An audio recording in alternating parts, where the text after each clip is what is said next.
Okay, so March 2022, we're cruising the Burg with Joe Dellasega, who probably needs no introduction, but I'll be polite and introduce him anyway. Thanks for making time, brother.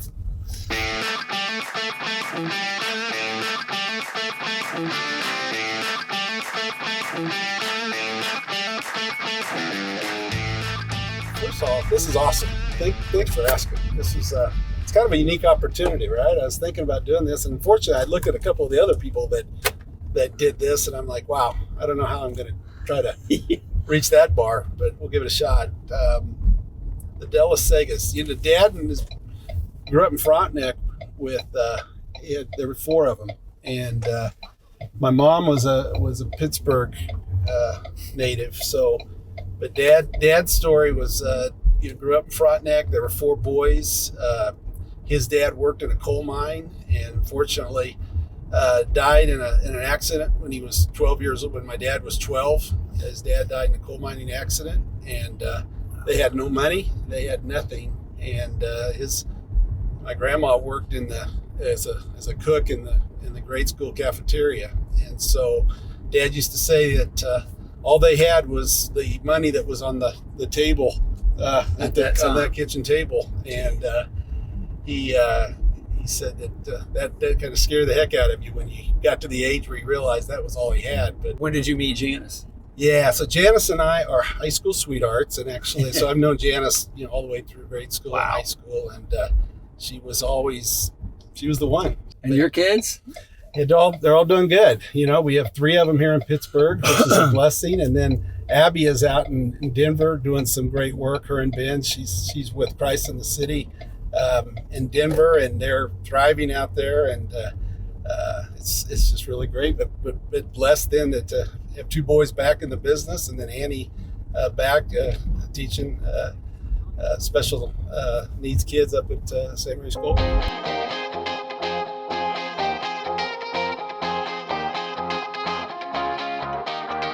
On my 6th birthday, we moved into this house, and right here, this was Deal Edition. Dad was great friends. Let's go ahead and turn here. Dad was great friends with Byron Deal, and if you go down Homer Street here, there were no other houses on this street. It was just this house. That was it, huh? Yeah. We had the big backyard. We had That's like the Brady Bunch house. Darren, this was the park where they had the first. I was in the very first T-ball. YMCA had their very first T-ball practice or season here when I was 7 years old. So Bill Phelan, when I first came to that, they used to just drop us off for T-ball. No parents would stay. It's not like it is now. And this redheaded guy comes walking from behind that tall trees, and he's carrying all this catcher's equipment, and he's left-handed. He's got a left-handed catcher's mitt, and I'm left-handed. And I look up and I see this guy with a left-handed catcher's mitt. I'm like, oh my gosh, that is awesome. So I go up and I introduce myself, and then I said, what are you doing this afternoon? Do you want to play? And to this day, he tells me that our friendship is built on that left-handed catcher's mitt, just because I wanted to play catch with it. And not him. It was the hook. It was the hook. He's the guy that had it. Yeah, Bill and I have been friends. We played ball together all through the years, Legion ball, and just great friends. It's right here. The football team used to practice, and Chuck Smith was, when I was about 5th, 6th grade, Chuck was the quarterback for the football team, and he would come over, and there'd be about 8 of us kids, and he'd sit there and talk to us for about 5-10 minutes before practice. As a student athlete? As a student athlete. Really? That leaves an impression on you. Yeah. And he's still doing stuff like that today. He embraces so many people and helps so many people. But he was kind of my hero growing up.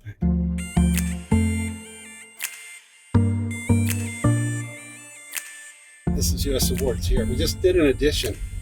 Yeah, you did. Yeah. Let's go back here and check it out. Yeah, I don't know if you've even seen it. We're about ready to finish it. Woo! Yeah. Look at that. No, I saw it. It was dirt, and we were standing out here throwing dirt from a shovel. No, we added 15,000 square feet, and we'll be moving in here in about a week, moving the equipment. Very excited. Wow. Tri-State. Who did the construction? Tri-State, and they did an amazing job. We bought Pitcraft, what's it been, a year and a half ago, and so what we're going to do is bring over the some of the printing, and then that way we can have under one roof.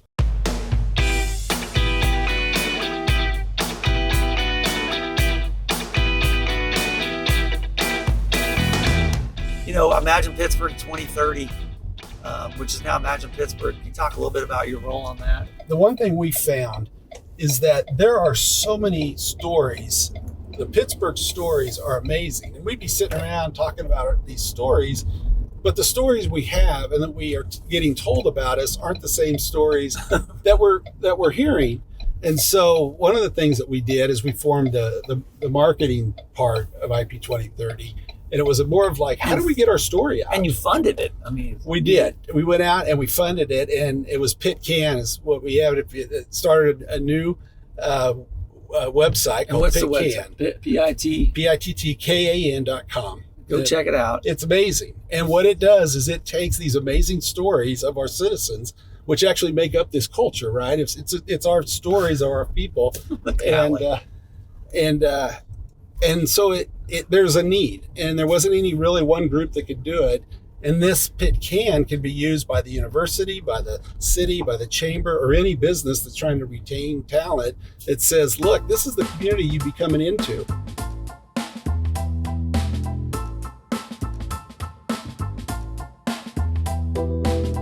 This is Lincoln Park. So what is this to you? This is home.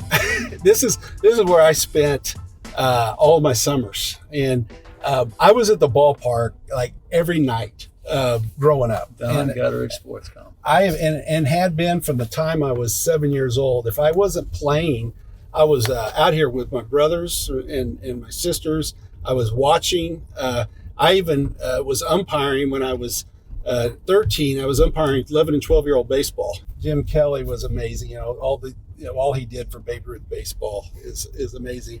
So I was out here, and I was always on a baseball field. This is what I loved. I was going to be a pro baseball player. That was my dream. And there were pro baseball players around that were from here, so it was a real dream. Bill Russell and Don Gutteridge, right? You just grew up thinking you could do that because they did it. But what would it look like if from Fridays through Sundays, this would be a destination for Kansas City, Springfield, Wichita, Tulsa, Northwest Arkansas? Our kids are leaving to play sports in all these communities, spend thousands and thousands of dollars. But look what we have to offer. If we had a sports complex that was a destination, we're pretty good in this community with kids. I think there'd be the hotels, the restaurants, your movie theaters. Those people that come to town are all looking for the other things to do. Yeah.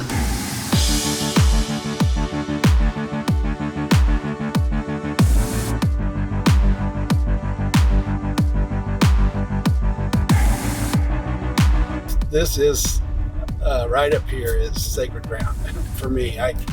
This is St. Mary's Colgan with the schools, the grade school, the high school. So what are the church? Top three things that run through your mind every time you're here? So the number one thing is the church, and I was baptized there. My family, my mom and dad were married in that church. All the funerals of our family members. Baptisms and weddings and marriages or funerals every Sunday.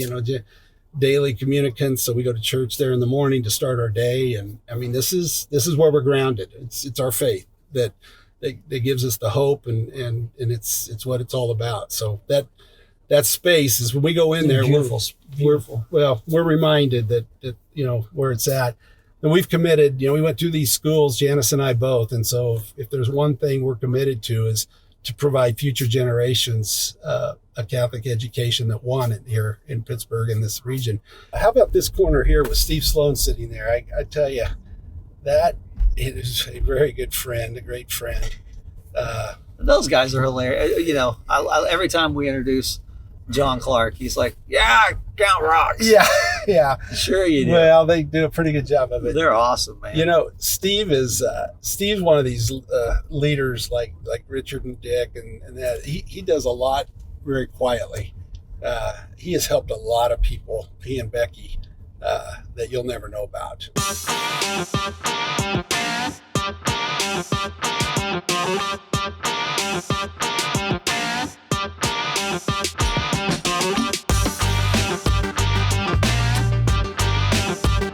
At the Lourdes Diner, we got a little hand in that, I think. I kind of missed the days where we were in there once a month with the kids. I think they learned a lot when we were serving in there. but what a concept that you brought to reality with the help of a lot of people. Got started working on it, and with Abby being involved with Christ in the City in Denver, in her work with the poor, I kind of started to appreciate how bad it is, and just. But you also learned about the model through that, right? Oh yeah, I mean, and that was where they were doing it, right. And then we looked at, we could invent something, and then it was like, well, they're doing it in Wichita. Yeah. What if we, in effect, franchised it? And so we went through a process with several leaders, Kyle Fleming and Sean Naccarato and Richard Oler, and gosh, we have a great board. I could list just great people that got engaged, and so we were able to get this started, and we feed how many meals? 200. We have fed 300 since we started in 2017, about 360,000 people. 300. I think we're Pittsburgh's head. I think our future is so bright, and I think it's because of this amazing foundation that's been laid. I think we have leaders and great leaders across so many different areas that we're going to be able to continue to grow. We got to grow our population base. Our housing has gotten a great start. We got to continue that. I think we have businesses that are going to be growing. So I think we're going to get more people. I think we're going to get continue to grow with economic prosperity. I can see our schools continuing to knock it out at a rich profit, and through in St. Mary's Colgan, I can see those being great, and I can see Pittsburgh working itself into being a very desirable place for people to want to be.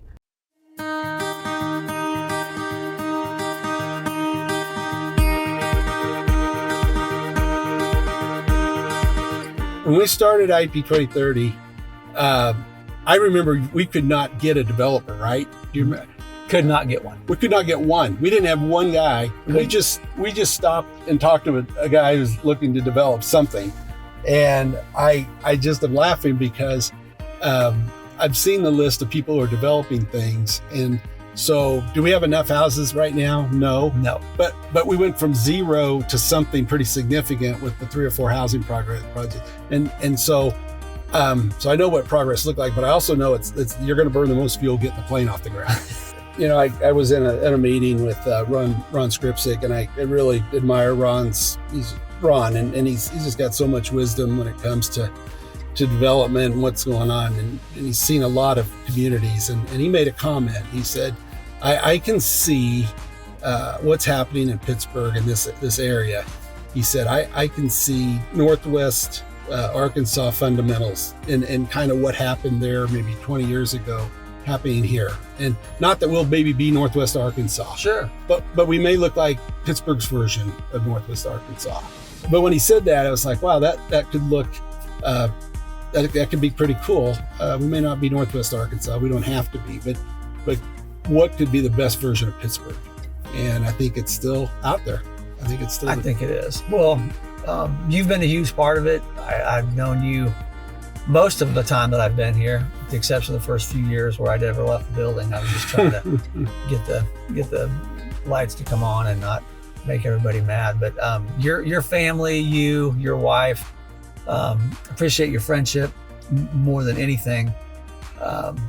I appreciate what you've done for the community. You've given back a lot since I've been here. You've always been on whatever committee we were working on. You've been on the EDAC. You've picked up my phone calls when I call you, and sometimes I say some ridiculous things and you just laugh and let me talk. And I just want you to know how much it means to me to have you here, to know that you've got your family back here. Your family is just amazing, and the work that your company's doing and all the things that you're involved in, it matters. And I know you probably hear it more than you want to because you're that kind of guy, but I know you need to hear it from me that I appreciate you, and I won't be able to measure what you've done for this community in the short time that I've been here. Well, thank you, and appreciate that, Daron.